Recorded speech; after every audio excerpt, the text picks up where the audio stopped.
देखो, वाक्य निर्माण, इसको अनुवाद विधि भी कहते हैं, इसको धातु प्रकरण भी कहते हैं।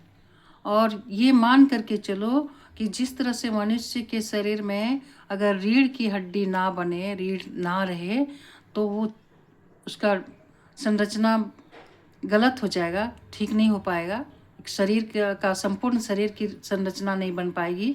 उसी तरह से ये वाक्य निर्माण शैली जो है, अनुवाद विधि या धातु प्रकरण जो है, इसको 9 क्लास में धातु प्रकरण या शब्द प्रकरण जो आता है, इसमें उसमें भी ये काम आ जाएगा। तो ये धातु प्रकरण जो है वो, इसके बिना संस्कृत का अस्तित्व नहीं है, या लैंग्वेज, संस्कृत लैंग्वेज का अस्तित्व नहीं है। समझ ही नहीं पाओगे, क्योंकि समझ में नहीं आएगा कि कौन सा टेंस का ये सेंटेंस है। तो नहीं, सेंटेंस जब समझ में नहीं आएगा, टेंस नहीं समझ में आएगा, तो लाइन नहीं समझ में आएगा, लाइन नहीं समझ में आएगा तो कुछ नहीं समझ में आएगा। ये नहीं समझ में आएगा सब चीज़, तो लेटर राइटिंग नहीं कर पाओगे, पिक्चर कंपोजिंग नहीं कर पाओगे, लिटरेचर का जो ये कहानी है, श्लोक है, श्लोकाज है, और ये नाटक है, नाट्यांश, नहीं समझ में आएगा। और नहीं समझ में आएगा तो नहीं कर पाओगे। इसीलिए एकदम मंत्र की तरह एकदम कंसंट्रेट होकर के अपने आप को एकदम अपने संतुलित करके इसको सीखने की कोशिश करो। ठीक है। वाक्य निर्माण में सबसे पहले लकार यानी काल, हिंदी का काल को जानना जरूरी है। ठीक है, बहुत जरूरी है ये काल। जो भी क्रिया है सब स्वतंत्र है, उसको हम लोग समय से बांधते हैं, समय से बॉन्डेड करते हैं। तो हर लैंग्वेज का टेंस होता है, हर लैंग्वेज का काल होता है, हर लैंग्वेज का मतलब संस्कृत का जो लकार, काल को ही लकार बोलते हैं, तो लकार होता है। ठीक है। तो वर्तमान काल यानी हिंदी का वर्तमान काल, प्रेजेंट टेंस इंग्लिश का, उसी को संस्कृत में लट लकार बोलते हैं। ठीक है। तो यानी वर्तमान काल का पहचान चिन्ह है ता है, ती है, रहा है, रही है ना, ईज, एम, आर इंग्लिश में। ठीक है। तो लट लकार में भी कुछ सिंबल होगा इसी तरह का। ठीक है। तो ये सिंबल को देखने के बाद हम सेंटेंस को समझ पाते हैं कि ये वर्तमान काल की क्रिया है। जिस काल का जो सिंबल रहता है उसको हम लोग उस टेंस में परिणत करते हैं, उस काल में बदल करके देखते हैं, उस काल में समझ जाते हैं कि ये क्रिया जो है इस समय की है, वर्तमान काल की, वर्तमान समय की है, भूत समय की है और भविष्य समय की है। इस तरह से इससे समझते हैं। तो लट लकार, लंग लकार भूतकाल को बोलते हैं, इसका पहचान चिन्ह है था, थे, थी, गया, गई, गए। लेट लकार बोलते हैं भविष्यत काल को, फ्यूचर टेंस को, इसका पहचान हिंदी में गा, गे, गी, संस्कृत में सती, सतह, स्यंती होता है। लट लकार में तीता, अंति, इसमें तो, तामन, और इसमें सती, सतह, स्यंती।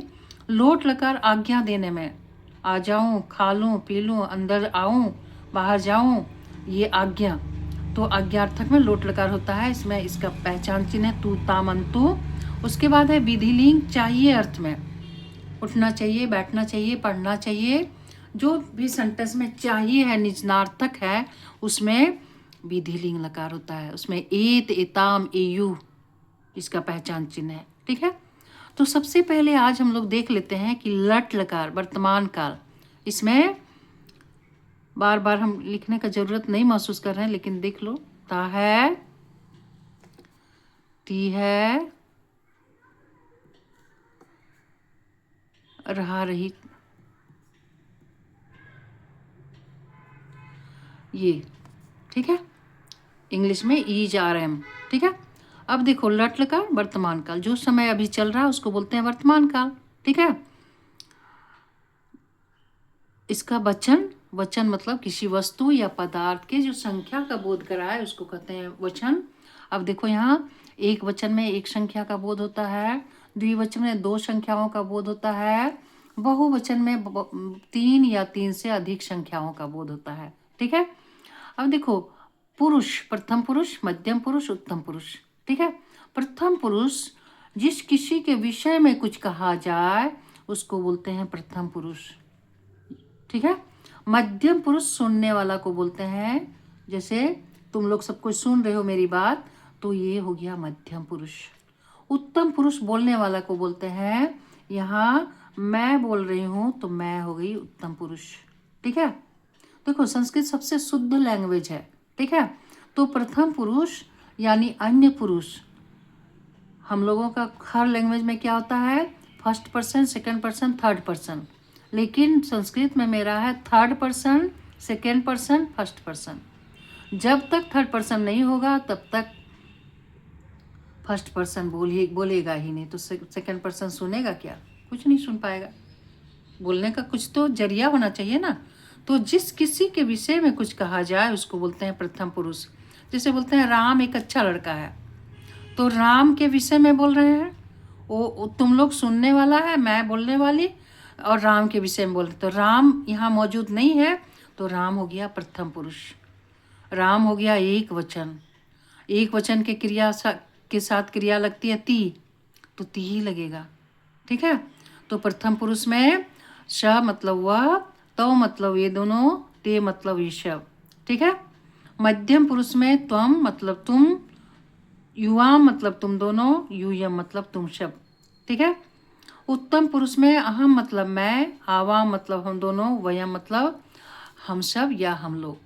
ठीक है, तो इसके साथ वही पहचानने के लिए ती, त, अंति, एक वचन में ती, प्रथम पुरुष के एक वचन में ती, द्विवचन में त, बहुवचन में अंति।